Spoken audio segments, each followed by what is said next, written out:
وخاتم المرسلین سیدنا و مولانا ابو القاسم محمد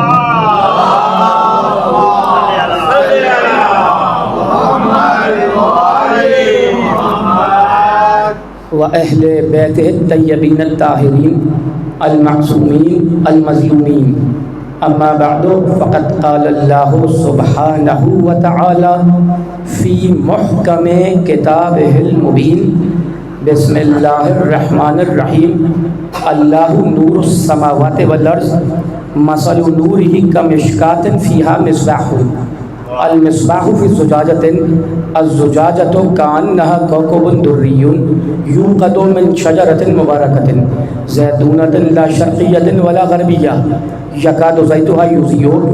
نور کی ایک آیت کی تلاوت کا شرف حاصل کیا۔ سورہ نور قرآن مجید کا 24واں سورہ ہے، اور جس آیت کی تلاوت کا شرف حاصل کیا گیا اس کا نشان ہے 35۔ مفسرین یہ فرماتے ہیں اور علماء کرام، قرآن مجید کا مشکل ترین سورہ ہے اور اس کی مشکل ترین آیات ہے، یعنی 114 صورتوں میں سے مشکل ترین سورہ، اور اس کی ایک مشکل ترین آیات میں سے ایک آیت ہے آیہ نور۔ اور یہ جو سورہ ہے نا، سورہ نور، اس کا نام بھی اسی آیت کی وجہ سے نور پڑا ہے۔ ٹھیک ہے، اب طویل سورہ ہے، طویل آیت ہے، اس کا ترجمہ میں آپ کی خدمت میں ہدیہ کروں گا۔ آیت ایک مرتبہ اور پڑھ رہا ہوں، اور ذرا تلاش کیجئے کہ لفظ نور کتنی مرتبہ آیا ہے، آپ کو سمجھ میں آ جائے گا کہ اس آیت کا نام آیہ نور، اور اس کی وجہ سے سورہ کا نام سورہ نور کیوں پڑا۔ لفظ نور تلاش کرنا ہے میرے بھائی، میرا ساتھ دیجیے گا۔ بسم اللہ الرحمن الرحیم، اللہ نور السماوات والارض، ایک، مثل نورہ کمشکاۃ فیہا مصباح، دو، المصباح فی الزجاجۃ الزجاجۃ کأنہا کوکب دری یوقد من شجرۃ مبارکۃ زیتونۃ لا شرقیۃ ولا غربیہ یکاد زیتها یضیء ولو لم تمسسہ نار نور علی نور۔ چار آ گیا۔ درخت سے لا شرقیۃ ولا غربیہ، یہ ایسا درخت ہے، ایسا شجر ہے جو نہ مشرق میں ہے نہ مغرب میں ہے۔ اب اس آیت کا جو آخری کا جو ٹکڑا تھا، اس ٹکڑے تک لانا تھا میرے بھائی، ذرا سا متوجہ ہو کے میری طرف متوجہ رہیے گا، ہے باقی ساری چیزیں بھول جائیے گا۔ یہ اس آیت کا ترجمہ پہنچ گیا تو میری محنت سوارت ہو جائے گی۔ کہنے لگا یکاد زیتها یضیء ولو لم تمسسہ نار، یہ جو چراغ ہے اسے جلنے کے لیے نار کی ضرورت نہیں ہے۔ میرے بھائی، اس چراغ کو جلنے کے لیے آگ کی ضرورت نہیں ہے، نار کی ضرورت نہیں ہے۔ تو اللہ نے فیصلہ کر دیا، جہاں نور ہوگا وہاں ناری کا گزر نہیں ہوگا۔ ٹھیک ہے، جہاں نور ہوگا وہاں ناری کا گزر نہیں ہوگا۔ یکاد زیتها یضیء ولو لم تمسسہ نار، اس چراغ کو جلنے کے لیے ہے، تم ماچس سے آگ لگاتے ہو ہے روشنی کے لیے، اللہ یہ کہہ رہے ہیں کہ یہ جو چراغ ہے اسے جلنے کے لیے نار، آگ کی ضرورت نہیں ہے۔ یہ چراغ خود بخود جلتا چلا جا رہا ہے، یہ چراغ خود بخود جلتا چلا جا رہا ہے۔ اور اب آیت کا اگلا ٹکڑا کہنے لگا یکاد زیتها یضیء ولو لم تمسسہ نار نور علی نور، کیا تم نہیں دیکھتے کہ ایک نور کے بعد دوسرا نور ہے؟ آیت ہے قرآن کی، کیا تم نہیں دیکھتے کہ ایک نور کے بعد دوسرا نور ہے؟ اور پھر کہنے لگا یهدی اللہ لنورہ من یشاء، اللہ جس کی چاہتا ہے اپنے نور کی جانب ہدایت کر دیتا ہے، جس کی چاہتا ہے اپنے نور کی جانب ہدایت کر دیتا ہے۔ اور پھر آگے بڑھ کر کہنے لگا وَيَضْرِبُ اللَّهُ الْأَمْثَالَ لِلنَّاسِ وَاللَّهُ بِكُلِّ شَيْءٍ عَلِيمٌ، اور اللہ اسی طریقے سے لوگوں کے لیے مثالیں بیان کرتا ہے۔ واللہ بکل شیء علیم، اللہ ہر شے کا خوب علم رکھتا ہے اور خوب جاننے والا ہے۔ ختم ہو گئی بات، ترجمہ تو کر دیا میں نے۔ یہ تھی 35ویں آیت، 24ویں سورہ کی 35ویں آیت، چراغ، سمجھ گئے؟ ہے چراغ شیشے کے، میری طرف متوجہ رہیے گا میرے بھائی، شیشے کے فانوس میں 24ویں سورہ کی 35ویں آیت، اور اب ذرا 36ویں آیت۔ کہنے لگا فی بیوت اذن اللہ ان ترفع ویذکر فیہا اسمہ یسبح لہ بالغدو والآصال، یہ چراغ ان گھروں میں ہے جن گھروں کی بلندی کا حکم پروردگار عالم نے دیا ہے۔ میرے بھائی اب اس آیت پہ بھی نہیں جاگو تو پھر مجھے افسوس ہوگا. یہ چراغ ان گھروں میں ہے جن کی بلندی کا حکم پروردگار نے دیا ہے. کیوں؟ اس لیے کہ ان گھروں میں صبح و شام فقط اور فقط ذکر الہی ہوتا ہے اور کوئی دوسرا کام نہیں ہوتا. ان گھروں میں صبح و شام فقط اور فقط ذکر الہی ہوتا ہے. تو اب یہ جو آیت تھی یہ چراغ ان گھروں میں ہے جن کی بلندی کا حکم کس نے دیا ہے؟ اللہ نے دیا ہے. تو یہ بندوں کے بنائے ہوئے گھر نہیں ہیں, اللہ کا بنایا ہوا گھر ہے. یہ بندوں کے بنائے ہوئے گھر نہیں ہے جن کی بلندی کا حکم بندے دیں گے. یہ اللہ کا بنایا ہوا گھر ہے جس کی بلندی کا حکم پروردگار نے خود دیا ہے. کیوں؟ اس لیے کیونکہ ان گھروں میں صبح و شام اللہ کا ذکر ہوتا ہے, اللہ کی عبادت ہوتی ہے. تو یہ چراغ اس گھر میں ہے. اب یہ روایت سن لو, بات وہیں سے واپس سرنامہ کلام کی آیت تک چلی جائے گی. مسجد نبوی ہے, رسول خدا مسجد نبوی میں تشریف فرما ہے. کسی نے آیہ نور کی تلاوت کی جس میں چراغ کی بات ہوئی تھی, پوری تلاوت اس نے کر دی کہ چراغ طاق میں ہے. اس کے بعد یہ 35ویں آیت کی تلاوت کی, فی بیوت اذن اللہ ان ترفع. بھرے ہوئے مجمع سے ایک شخص اٹھ کر کھڑا ہوا اور کھڑے ہونے کے بعد کہنے لگا, یا رسول اللہ ایو بیوتن, یہ گھر کس کے ہیں؟ میرے بھائی ذرا سا جاگ جاؤ, ایو بیوتن, یہ گھر کس کے ہیں؟ ایک مرتبہ رسول مسکرائے اور مسکرانے کے بعد جواب دینے لگے, بیوت الانبیاء, یہ گھر انبیاء کرام کے ہیں, یہ گھر انبیاء کرام کے ہیں. ایک گوشے سے حضرت صدیق اٹھ کر کھڑے ہوئے اور کھڑے ہونے کے بعد انہوں نے علی اور فاطمہ کے گھر کی طرف اشارہ کیا اور اشارہ کرنے کے بعد کہنے لگے کہ اللہ کے رسول کیا یہ گھر انہی گھروں میں شامل ہے؟ ایو بیوتن, کیا یہ گھر انہی گھروں میں شامل ہے؟ ایک مرتبہ رسول مسکرائے اور مسکرانے کے بعد کہنے لگے, نعم من افضلھا, یہ گھر انبیاء کے گھروں میں شامل نہیں ہے, ارے یہ گھر انبیاء کے گھروں سے افضل ہے.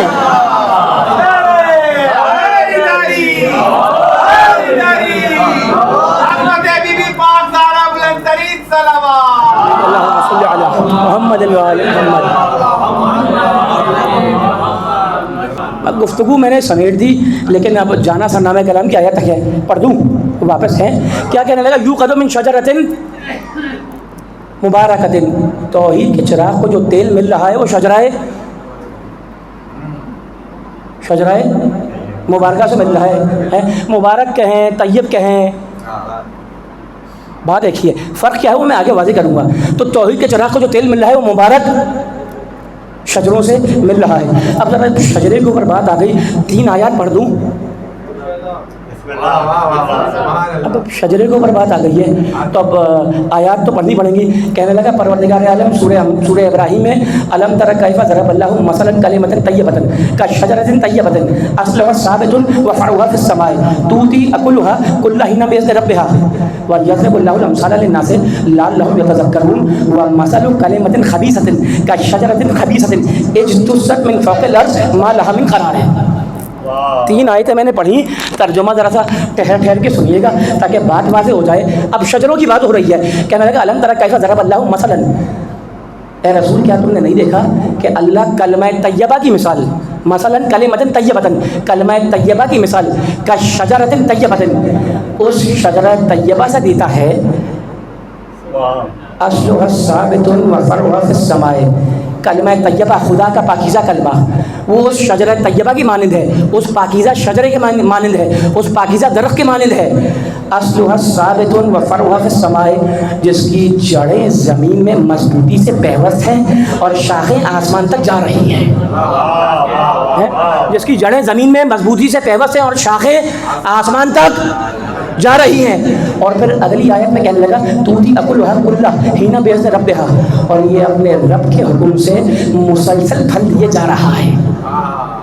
شجرہ طیبہ کی بات ہو رہی ہے, پھر شجرہ خبیثہ کی بھی بات کرنی ہے. تو میرا ساتھ دیجیے گا, اگر شجرہ طیبہ سمجھ میں آ گیا, شجرہ مبارکہ سمجھ میں آ گیا, تو شجرہ خبیثہ خود بخود سمجھ میں آ جائے گا. ٹھیک ہے نا. تو ذرا سا شجرہ طیبہ دیکھ لیجیے. کیا ہے خصوصیت اس کی؟ جڑیں زمین میں پیوست ہے, شاخیں آسمان تک ہیں, اور اپنے رب کے حکم سے باذن ربھا, اپنے رب کے حکم سے مسلسل تمہیں پھل دے رہا ہے. اور اس کے بعد کہنے لگا وَمَثَلُ كَلِمَةٍ خَبِيثَةٍ كَشَجَرَةٍ خَبِيثَةٍ اجْتُثَّتْ مِنْ فَوْقِ الْأَرْضِ مَا لَهَا مِنْ قَرَارٍ.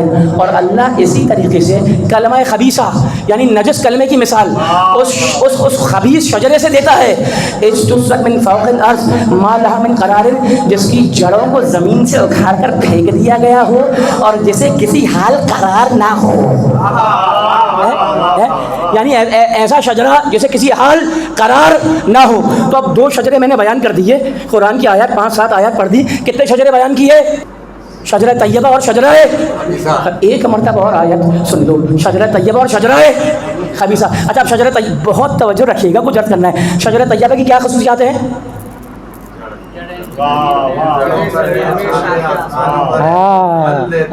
پروردگار آپ حضرات کو محفوظ رکھے، یہ ذوق سماعت ہے قرآن کی آیات کا۔ جڑیں زمین میں پیوست مضبوطی سے ہیں، شاخیں آسمان تک، اور اپنے رب کے حکم سے مسلسل پھل دے رہا ہے، اپنے رب کے حکم سے مسلسل پھل دے رہا ہے، بے سے رب مسلسل پھل دے رہا ہے۔ اور شجرہ خبیثہ کی مثال کیا ہے؟ جڑ کمزور ہے، زمین سے اکھاڑ کر پھینک دی گئی ہے، اور ایسا شجرہ ہے جسے کسی حال قرار نہیں ہے، یعنی کسی حال قرار نہیں ہے، ٹھیک ہے نا؟ تو اب ختم ہو گئی میری بات۔ شجرہ طیبہ کی خصوصیات بھی ہم نے دیکھ لی، شجرہ خبیثہ کی بھی خصوصیات دیکھ لی۔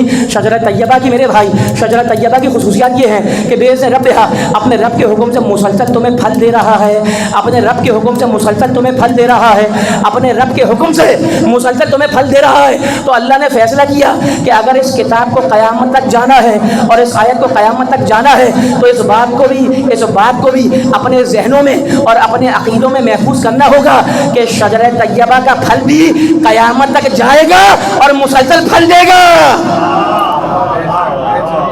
ٹھیک ہے؟ شجرہ طیبہ کا پھل بھی قیامت تک جا اور تمہیں مسلسل پھل دے گا۔ اللہ نے فیصلہ کیا کہ تمہیں کسی شجرہ خبیثہ کی اطاعت کرنے کی ضرورت نہیں ہے، تمہیں کسی شجرہ خبیثہ کی بیعت کرنے کی ضرورت نہیں ہے، اس لیے کہ شجرہ طیبہ اپنا پھل دے رہا ہے اور وہ مسلسل تمہیں پھل دیتا رہے گا۔ کیا قرآن کی آیت بھول گئے؟ بقیۃ اللہ خیر لکم ان کنتم مؤمنین، اللہ کی باقی رکھی ہوئی حجت تمہارے لیے سب سے بہترین ہے۔ ان کنتم مؤمنین، اگر تم مومن ہو تو اس پھل کو پہچانو۔ خوشنو جی امام زمانہ باواز پرستر صلوات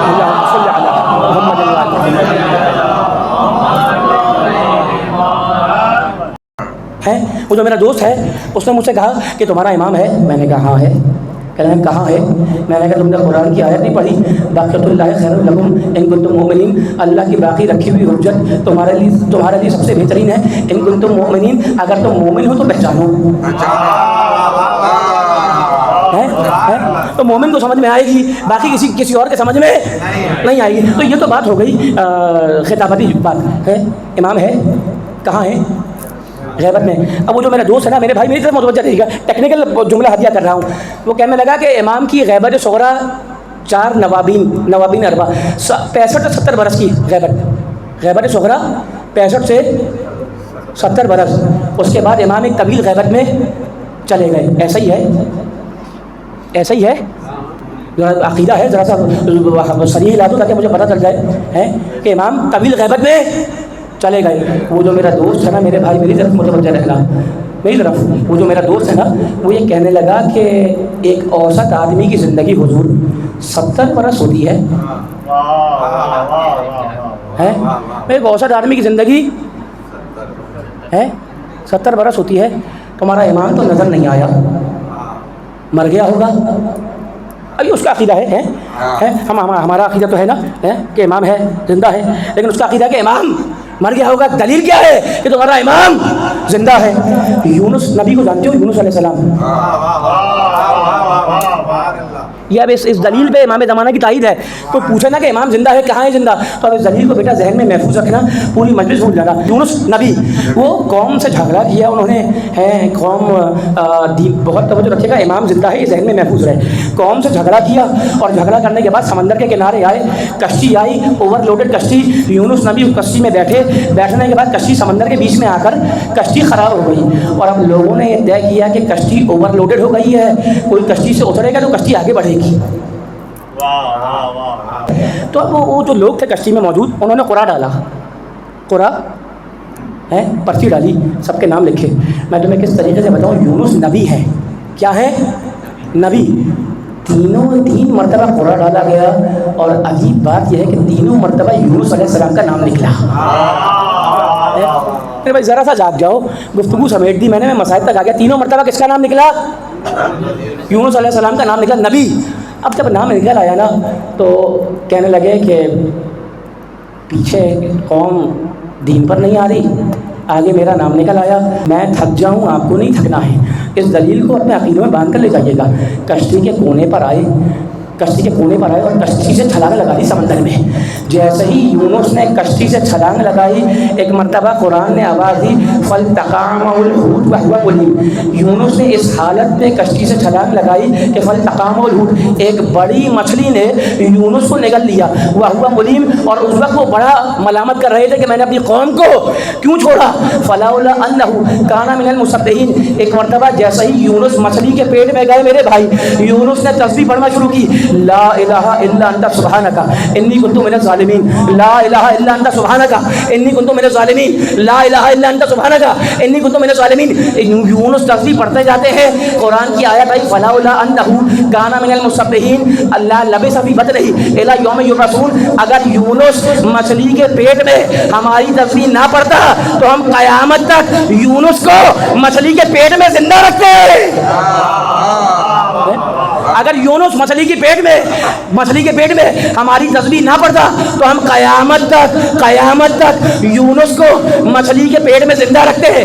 قیامت تک یونس بھی زندہ رہتے ہیں, قیامت تک مچھلی بھی زندہ رہتی. تو اب مجھے ہاتھ جوڑ کر یہ جملہ کہنے کی اجازت دو, جو اللہ مچھلی کے پیٹ میں یونس جیسے نبی کو قیامت تک زندہ رکھ سکتا ہے, کیا اس کائنات میں ایک امام کو زندہ نہیں رہ سکتا؟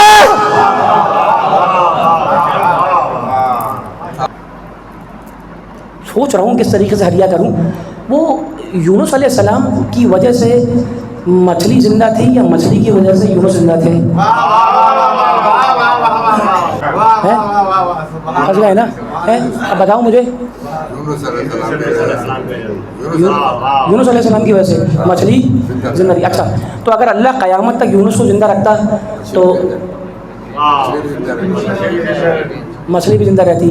بڑا عجیب مولوی ہے, ماننے پر آئے تو یہ مان لے کہ اللہ مچھلی کو قیامت تک زندہ رکھے گا, مگر نہ مانے تو مہدی کی غیبت کا انکار کر دے. مچھلی کیوں زندہ رہے گی میرے بھائی؟ ایک مرتبہ اور سن لو, تھوڑی سی دقت کرنی ہے, تھوڑی سی ہے. مچھلی کیوں زندہ رہے گی ہے؟ کیونکہ اس مچھلی کے بطن کے اندر ایک معصوم موجود ہے. مچھلی کے بطن میں ہے معصوم موجود ہے. مالک لپیٹ دے اس کائنات کو, اب تو محمد ہے نہیں ہے. مالک لپیٹ دے اس کائنات کو, اب تو محمد ہے نہیں ہے. اٹھا دے فرش کو, لپیٹ دے سورج کو, ہٹا دے چاند کو, ہٹا دے درختوں کو, ہٹا دے کہکشاں کو, ہٹا دے سمندروں کو, ہٹا دے سورج کو, محمد تو ہے نہیں. تو جواب یہی آئے گا کہ میں لپیٹ دیتا فرش کو, اٹھا دیتا کائنات کو, اگر ایک محمد جیسا پردہ غیب میں زندہ موجود نہ ہوتا.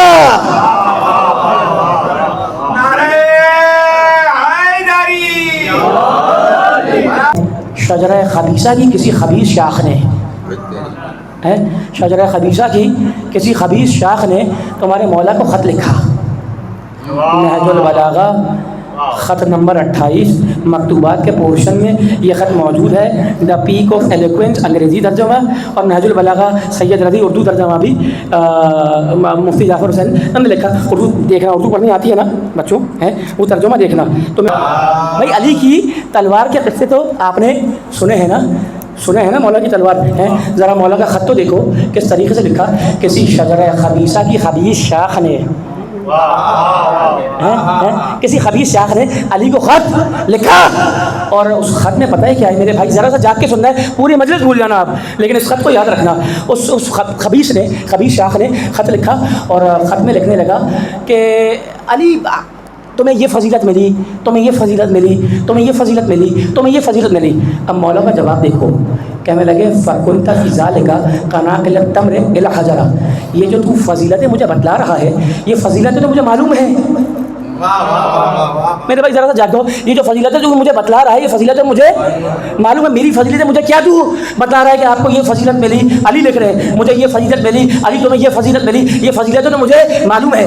اس کے بعد علی نے جملہ لکھا کہ میں کہ فَكُنْتَ فِي ذَلِكَ كَنَاكِلَ التَّمْرِ إِلَى حَجَرَ، یہ جو فضیلت ہے تو مجھے بتلا رہا ہے یہ ایسا ہی ہے جیسے کوئی کھجور کا بورا اپنے کندھے پر لاد کر کھجور کے بازار میں کھجور بیچنے جائے۔ یعنی ہمیں ہماری فضیلتیں مت بتلا، ہمیں معلوم ہے کہ ہماری فضیلتیں کیا ہے۔ اور اس کے بعد جملہ سنو گے، کہنے لگے اور داعیو مسدد ہی الی النزال، اور یہ جو تو مجھے میری ہی فضیلتیں بتلا رہا ہے یہ ایسا ہی ہے جیسے کوئی اپنے استاد کو تیر اندازی سکھائے، یہ ایسا ہی ہے جیسے کوئی اپنے استاد کو تیر اندازی سکھائے۔ سن، ہم نسل در نسل تو اس سے افضل تھے، پھر بھی ہم نے تجھ سے رشتہ رکھا، حالانکہ تو رشتہ رکھنے کے قابل نہیں تھا۔ ہم نسل علی شجرہ بتلا رہے ہیں، ہم نسل تجھ سے افضل تھے، پھر بھی ہم نے تجھ سے رشتہ رکھا، حالانکہ تو رشتہ رکھنے کے قابل نہیں تھا۔ اور سن، ہم نے خدا سے براہ راست نعمتیں لی اور ہمارے ذریعے سے تم لوگوں کو نعمتیں ملی، ہمارے ذریعے سے تجھے نعمتیں ملی۔ اور اس کے بعد علی کا جملہ سنو، کہنے لگے یہ کیا تو مجھے بار بار دھمکی دے رہا ہے کہ میں لشکر لے کر آ رہا ہوں، میں تلواریں لے کر آ رہا ہوں، علی میں تمہیں قتل کر دوں گا، میں لشکر لے کر تمہاری طرف آ رہا ہوں۔ کیا تم نے کبھی دیکھا کہ بنی عبد المطلب تلوار کو دیکھ کر انہوں نے اپنی پیٹھ دکھائی ہو؟ کیا تم نے دیکھا کہ کبھی بنی عبد المطلب کے بیٹوں نے تلوار دیکھ کر اپنی پیٹھ دکھائی ہو؟ اور اگر تجھے جنگ لڑنے کا شوق ہے تو میں ایک بڑا لشکر لے کر تیری جانب اڑ کر آ رہا ہوں۔ اور سنو علی کا جملہ، اس لشکر میں بدر کے جوانوں کا خون بھی شامل ہے، اس لشکر میں ہاشمی جوان بھی شامل ہیں۔ تو بدر کے جوانوں کی تلواروں سے بھی خوب واقف ہے، تو ہاشمی تلواروں سے بھی خوب واقف ہے، اور اگر تو ہاشمی تلواروں سے اور ہاشمی جوانوں سے واقف نہیں ہے تو ذرا اپنے باپ سے پوچھ، اپنے چاچا سے پوچھ، اپنے ماموں سے پوچھ، جن کے جسموں پر ہم ہاشمی جوانوں کی تلواروں کے نشانات اب بھی موجود ہیں۔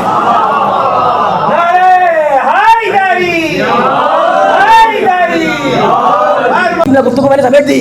علی کہہ رہے ہیں کہ ہم نے تجھ سے رشتہ رکھا، تجھ سے دوستی کی، حالانکہ تو اس قابل نہیں تھا، ہم نسل در نسل تجھ سے افضل تھے، ہم نے پھر بھی تجھ سے رشتہ رکھا، حالانکہ تو اس قابل نہیں تھا۔ اور تو اس قابل ہوتا بھی کیسے؟ من النبی و منکم المکذب، منا اسد اللہ و منکم اسد الاحلاف، منا سید شباب اہل جنہ و منکم سید النار و منا خیر النساء العالمین و منکم حملۃ العطب، ہم تجھ سے نسل در نسل افضل تھے، اور ہوتے بھی کیوں؟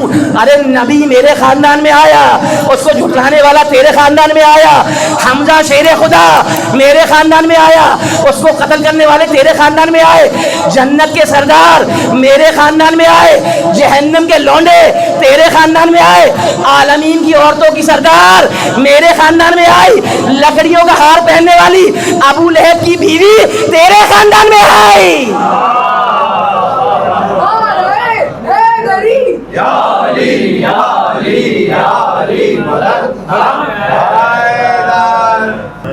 یہ علی نے قلم کے ذریعے اپنے شجرے کا تعارف کروایا، اور وہ سید سجاد نے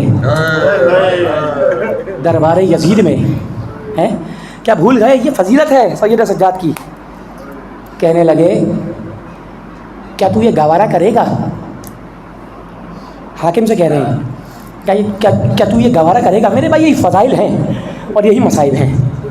کیا تو یہ گوارا کرے گا کہ میں تیرے ان لکڑیوں کے تختوں پر بلند ہو کر خطبہ دوں، جس سے تیری بھی ہدایت ہو، ان لوگوں کی بھی ہدایت ہو؟ یعنی سجاد نے یہ فیصلہ کر دیا کہ اگر ممبر آل محمد کے پاس نہیں ہے تو وہ ممبر نہیں ہے، لکڑیوں کا تختہ ہے۔ ٹھیک ہے نا؟ کھڑے ہوئے سجاد، اور کھڑے ہونے کے بعد خطبہ دیا، سب کے ذہن میں ہے خطبہ، لیکن ایک جملہ ہدیہ کرنا ہے اور اس کو فضائل کا پہلو دیکھنا۔ ایک جملہ کہنے لگے سجاد کہ جو مجھے نہیں جانتا، جو مجھے جانتا ہے سو مجھے جانتا ہے، اور جو مجھے نہیں جانتا وہ مجھے جان لے۔ انا ابن صالح المؤمنین، میں صالح المؤمنین کا بیٹا ہوں، میں یاسب المسلمین کا بیٹا ہوں۔ میں خدیجہ کا بیٹا ہوں، میں فاطمہ زہرا کا بیٹا ہوں، میں اس کا بیٹا ہوں جسے جبرائیل عرش پر لے کر گیا ہے، میں اس کا بیٹا ہوں جس کے بابا حسن و حسین ہیں اور اس کا نام علی ابن ابی طالب ہے۔ سجاد نے بھرے دربار میں اپنے شجرے کا تعارف کرا کر، اپنا شجرہ بتلا کر حاکم وقت کو یہ بتلا دیا کہ یہ ہے میرا شجرہ، اگر تو بھی شجرے والا ہے تو ذرا اپنے باپ کا شجرہ بتلا، اپنے باپ کا شجرہ بتلا، اپنے دادا کا شجرہ بتلا اور اپنی ماں کا شجرہ بتلا۔ ٹھیک ہے نا؟ ختم ہو گئی میری بات میرے بھائیوں۔ یہ وہ مظلوم امام ہے۔ آپ مجلس میں گریہ کریں گے 10 منٹ، 12 منٹ، 15 منٹ، اس کے بعد گھر پہ چلے جائیں گے، نظر کریں گے، آرام کریں گے، دفتر چلے جائیں گے، ایسا ہی ہے نا؟ یہ وہ امام ہے جو اپنی امامت کے 40 برس ہو رہا ہے۔ ایک شعر ہے، ادھر نام حسین آیا ادھر آنسو ہوئے جاری، میری آنکھوں میں گویا عابد بیمار بیٹھے ہیں۔ میرے بھائیوں، یہ وہ امام ہے جو اپنی امامت کے 40 برس ہو گیا ہے۔ یہ ایک روایت سن لو اور میں تم سے اجازت لے لوں گا۔ جب پانی سامنے آتا تو سجاد پانی کو دیکھتے اور کہتے کہ میں کیسے پانی پی لوں، ارے میرا بابا تو پیاسا مارا گیا۔ جب کھانا سامنے آتا تو سید سجاد کھانے کو دیکھتے اور کہتے کہ میں کیسے کھانا کھا لوں، ارے میرا بابا تو بھوکا مارا گیا۔ ایک صحابی ہے، تم نے یہ روایت سنی ہے ذاکرین سے، اس روایت میں سجاد نے قیامت تک کے لیے تم لوگوں کی ہدایت کی ہے، ہماری ہدایت کی ہے۔ کہنے لگا مولا صبح دیکھو گریا، شام دیکھو گریا، رات دیکھو گریا۔ سجاد نے واقع کربلا کے بعد سجاد نے سر بلند کیا اور بلند کرنے کے بعد پوچھنے لگے یعقوب کے کتنے بیٹے تھے؟ کہا فرزند رسول 12۔ کہنے لگے ایک یوسف کچھ دیر کے لیے آنکھوں سے اوجھل ہو گئے تھے، یعقوب نے اتنا گریا کہ ان کی آنکھوں کی روشنی چلی گئی، ارے میرے تو بھاری دوپہر میں 18 جگر کے ٹکڑے کند خنجر سے قتل کر دیے گئے اور تم مجھ سے پوچھتا ہے کہ کب تک گریا کروں؟ جملہ سنو گے، کہنے لگے مولا یعقوب کے لیے وہ نیا ثانیہ تھا، مولا شہادت تو آپ کی میراث ہے۔ سجاد نے چیخ ماری اور رو کر کہا کہ تم نے ٹھیک کہا کہ شہادت ہماری میراث ہے، بس اتنا اور بتلا دے، کیا پھپھیوں کے سر سے چادر کا چھن جانا بھی میراث ہے؟ کیا چھوٹی بہن کے تماچے کھانا بھی میراث ہے؟ اور کیا یہ بھی میراث ہے کہ ہمیں دیار با دیار پھیرایا جائے اور منادی آواز دے تماشا دیکھنے والوں، تماشا دیکھو اولاد رسول کا؟ میرے بھائیوں، شرم کھا کر گریہ نہ کرنا، شرم کھا کر گریہ نہ کرنا۔ سید سجاد وہ مظلوم امام ہے، سید الساجدین سجدہ کرنے والوں کا سردار، زین العابدین عبادت گزاروں کی زینت، سید الصابرین صبر کرنے والوں کا سردار۔ سجاد وہ ہے جس نے ہر چوک پر، ہر بازار میں، ہر دربار میں غیرت کا امتحان دیا ہے۔ ایک روایت پڑھوں گا اور میں آپ سے اجازت لے لوں گا، ایک جملہ، ایک روایت مقتل کی۔ یہ روایت ہے کہ جب یہ لٹا ہوا قافلہ، یہ قافلہ بازار میں داخل ہوا ہے نا، آگے آگے شادیانہ بجانے والے ہیں، تم ناموس والے ہو، پروردگارہ تمہاری ناموس کو محفوظ رکھے اے آل محمد کے صدقے میں۔ آگے آگے شادیانہ بجانے والے، ان کے پیچھے ایک جوان ہے جس کے گلے میں توق خاردار ہے، ہاتھوں میں ہتکڑیاں ہیں، پیروں میں بیڑیاں ہیں۔ گریہ کر رہے ہو نا، ایک جملہ ہدیہ کروں، گلے میں توق خاردار، توق گلے میں سجاد کے۔ میرے بھائیوں، جب رہائی ملی ہے نا اہل حرم کو، تو ایک حداد بلوایا گیا تھا، لوہا کاٹنے والا، تم دیکھتے ہو نا سریا لوہا کاٹنے والا حداد بلوایا گیا تھا۔ اس حداد نے سجاد کی جب رہائی ملی اہل حرم کو، اس حداد نے سجاد کے گلے کا توق کاٹا۔ مقتل کا یہ جملہ ہے، راوی کہتا ہے اور وہ حداد کہتا ہے کہ جب میں نے گلے کا توق کاٹا تو سجاد کے گلے کا گوشت گل چکا تھا، ہڈیاں نظر آ رہی تھی۔ ایسا سجاد بازار میں ہے، بیویاں ہیں تماشائی تماشا دیکھ رہے ہیں۔ کوئی آخری جملہ مصائب کا، تم نے گریہ کیا ہو کوئی مجلس، کوئی پتھر پھینک رہا ہے، کوئی انگارے پھینک رہا ہے۔ وہ جو بازار میں چھتوں پر عورتیں تھیں نا، انہوں نے اہل حرم کے چھوٹے چھوٹے بچوں کی جانب کھجور پھینکنا شروع کیے۔ خدا تم اولاد والے ہو، خدا تمہاری اولادوں کو سلامت رکھے۔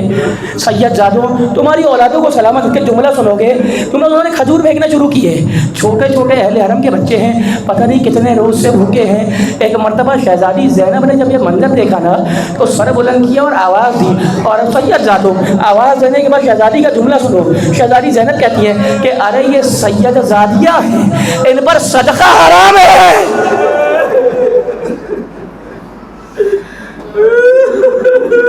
کوئی پتھر پھینک رہا ہے، کوئی انگارے پھینک رہا ہے، کوئی زبان سے اذیت دے رہا ہے۔ مقتل کا جملہ ہے کہ ایک انگارہ آیا اور سجاد کے امامے کے اوپر آیا۔ راوی کہتا ہے، وہ ادھر ہی موجود تھا بازار میں، وہ کہتا ہے کہ میں یہ منظر دیکھ رہا تھا کہ یہ جو جوان تھا اس کے سر پر انگارہ گرا، لیکن یہ جوان اپنے ہاتھوں سے انگارہ نہیں ہٹاتا۔ اب جب میں نے اس کے ہاتھوں کو دیکھا تو یہ جوان انگارہ ہٹاتا بھی تو کیسے ہٹاتا، ارے اس کے ہاتھ تو بندھے ہوئے تھے۔ آخری جملہ مصائب کا، وہ راوی آگے بڑھا، قریب آیا، اس نے قیدی کو سلام کیا اور اس کا انگارہ ہٹایا۔ قیدی نے جواب سلام دیا۔ اب وہ راوی کہتا ہے کہ میں نے پوچھا کہ تیرا کس قبیلے سے تعلق ہے، تیرا کس قوم سے تعلق ہے؟ اس قیدی نے آیت پڑھنا شروع کی، کہنے لگا انما یرید اللہ لیذھب عنکم الرجس ویطہرکم تطہیرا۔ وہ راوی گھبرا گیا، کہنے لگا یہ آیت تو کیوں پڑھ رہا ہے؟ ارے یہ آیت تو اس وقت آئی تھی جب آل محمد چادر میں جمع ہوئے تھے اور رسول نے علی کو، فاطمہ کو، حسن اور حسین کو چادر میں جمع کیا تھا۔ یہ ان کی فضیلت میں آیت آئی ہے۔ اے قیدی تو یہ آیت کیوں پڑھ رہا ہے؟ سجاد نے دوسری آیت پڑھی، کہنے لگے قل لا اسألکم علیہ اجرا الا المودۃ فی القربى۔ وہ راوی گھبرا گیا، کہنے لگا یہ قیدی یہ آیت اجر رسالت کی شان میں آئی ہے، یہ آیت میرے رسول کی شان میں آئی ہے، تو یہ آیت کیوں پڑھ رہا ہے؟ سجاد نے تیسری آیت پڑھی، آخری جملہ وَيُطِيمُونَ الطَّعَامَ عَلَىٰ حُبِّهِ مِسْكِينًا وَيَتِيمًا وَأَسِيرًا۔ وہ راوی گھبرانے لگا، کہنے لگا تو رک جا، ارے یہ آیت تو اس وقت آئی تھی جب حسنین نے روزہ رکھا تھا، تیرا آل محمد سے کیا تعلق؟ ارے میں رسول کا صحابی رہا ہوں، میں رسول کو جانتا ہوں، میں علی کو جانتا ہوں، تیرا کیا تعلق ہے؟ ایک مرتبہ سجاد، آخری جملہ، سجاد نے سر بلند کیا اور بلند کرنے کے بعد کہنے لگا تو محمد کے خاندان میں کس کو جانتا ہے؟ وہ راوی کہتا ہے ارے میں صحابی رسول ہوں، میں علی کو جانتا ہوں، میں فاطمہ کو جانتا ہوں، میں حسن و حسین کو جانتا ہوں۔ ایک مرتبہ سجاد نے کہا کہ حسین کے خاندان میں تو کسی کو جانتا ہے؟ وہ راوی کہنے لگا ارے میں حسین کے بیٹے سید سجاد کو جانتا ہوں، ارے میں نے سجاد کو اپنی گودوں میں کھلایا ہے۔ ایک مرتبہ سجاد نے سر بلند کیا اور رو کر کہا کہ اے میرے نانا کے صحابی، اگر سجاد کو دیکھے گا تو کیا تو پہچان لے گا؟ کہنے لگا ارے میں نے سجاد کو گودوں میں کھلایا ہے، تو یہ کیسی باتیں کر رہا ہے؟ سجاد نے سر بلند کیا، کہا میرے نانا کے صحابی، اگر سجاد کو دیکھنا ہے تو مجھے دیکھ لے، اور حسین کو دیکھنا ہے تو نو کے نیزہ پہ